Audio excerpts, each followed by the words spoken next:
Hello friends, आज हम लोग पढ़ा पंचायत शासन व्यवस्था के बारे में पढ़ेंगे। इससे पहले हम लोग दो शासन व्यवस्था के बारे में पढ़ चुके हैं जो आने वाले जेपीएससी एग्ज़ाम के लिए अत्यंत ही महत्वपूर्ण है। तो अंत तक बने रहिएगा इस इतिहास के साथ। आज का हमारा फर्स्ट टॉपिक है उरांव की पारंपरिक शासन व्यवस्था को पढ़ा पंचायत के नाम से जाना जाता है। यहाँ पे हम लोग देखते हैं कि पढ़ा पंचायत जो है उरांव की जो पारंपरिक शासन व्यवस्था उसे हम लोग पढ़ा पंचायत के नाम से जाना जाता है। उरांव जनजाति के द्वारा बसाए गए गांव जो भूंइहर गांव तथा जमीन को भूंइहर जमीन कहा जाता है। उरांव जनजाति द्वारा जो गांव बसाया गया था उसे क्या कहा जाता है, तो भूंइहर गांव कहा जाता है। और उनके द्वारा जो ज़मीन होती है उसे भूंइहरी ज़मीन कहा जाता है। भूंइहर ज़मीन तथा गांव के मालिक को भूंइहर या भूंइहरदार कहा जाता है। जो भूंइहर ज़मीन होते हैं उसके मालिक को भूंइहर या भूंइहरदार कहा जाता है। इनकी पारंपरिक शासन व्यवस्था मुंडाओं की तरह पढ़ा पंचायत कहलाती है। इनकी जो पारंपरिक शासन व्यवस्था है, जिस प्रकार मुंडाओं में पढ़ा में पंचायत होता है उसे पढ़ा पंचायत कहते हैं, इसी तरह इसमें भी पंचायत होता है उसे पढ़ा पंचायत कहा जाता है। नेक्स्ट पॉइंट है कि उरांव जनजाति के बारे में यह कहावत प्रचलित है कि पाहन गांव बनाता है, महतो गांव चलाता है। पाहन गांव बनाता है और महतो जो है गांव को चलाता है। उरांव जनजाति के गांव का प्रधान महतो होता है। उरांव जनजाति के गांव का प्रधान कौन होता है, तो महतो होता है। उरांव गांव का प्रशासनिक, न्यायिक तथा संपर्क पदाधिकारी महतो होता है।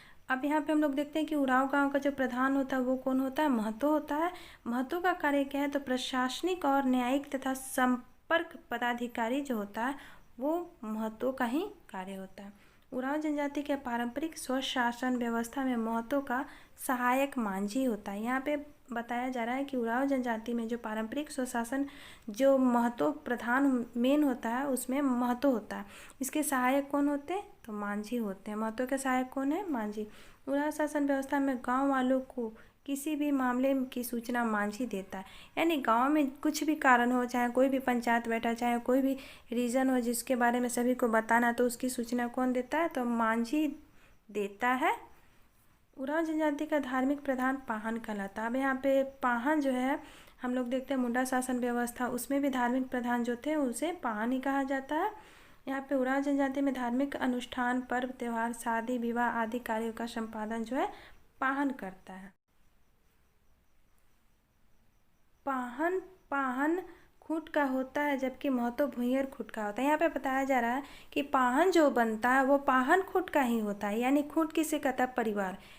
यहाँ पे खूंट का अर्थ होता है परिवार, यानी पाहन जो है पाहन का ही परिवार का ही आदमी पाहन बनता है। लेकिन महतो जो है भूंइहर जो है महतो है जो भूंइहर खूंट का होता है। ठीक है, महतो जो बनता है वो भूंइहर खूंट का आदमी महतो बनता है। पाहन को दी जाने वाली भूमि पहनई कहलाती है। बैगा एवं पाहन की अध्यक्षता में आयोजित बैठक में गांव में मनाए जाने वाला पर्व त्यौहार का दिन तय होता है। यानी गांव में जितने भी पर्व त्यौहार मनाए जाते हैं वो किसकी बैठक में मनाए जाते, उसका ये तय किया जाता है दिन, तो बैगा एवं पाहन की अध्यक्षता में आयोजित बैठक होता है गाँव में, जिसके तहत जो भी गाँव में पर्व त्यौहार मनाया जाता है उसका दिन जो होता है उसे तय किया जाता है। पढ़ा पंचायत का प्रमुख जो होता है पढ़ा राजा होता है। ये हम लोग मुंडा शासन व्यवस्था में भी देख चुके हैं।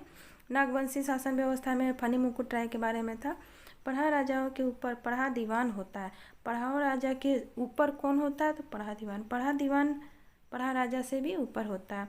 यह सभी पढ़ा राजाओं के बीच समन्वय बनाए रखता है।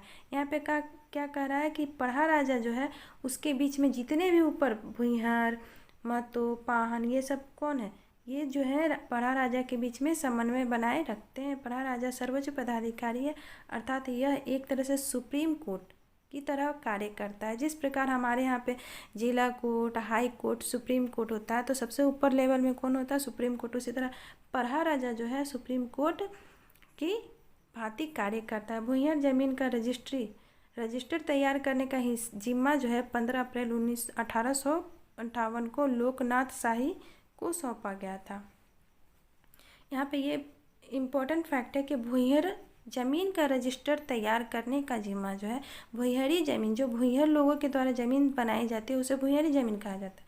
ठीक है, उसकी जो रजिस्ट्री कराने का नियम था जो वो 15 अप्रैल 1598 को लोकनाथ शाही को सौंपा गया था। भुइयार भूमि झारखंड में उरांव जनजाति के पास ज़्यादा है।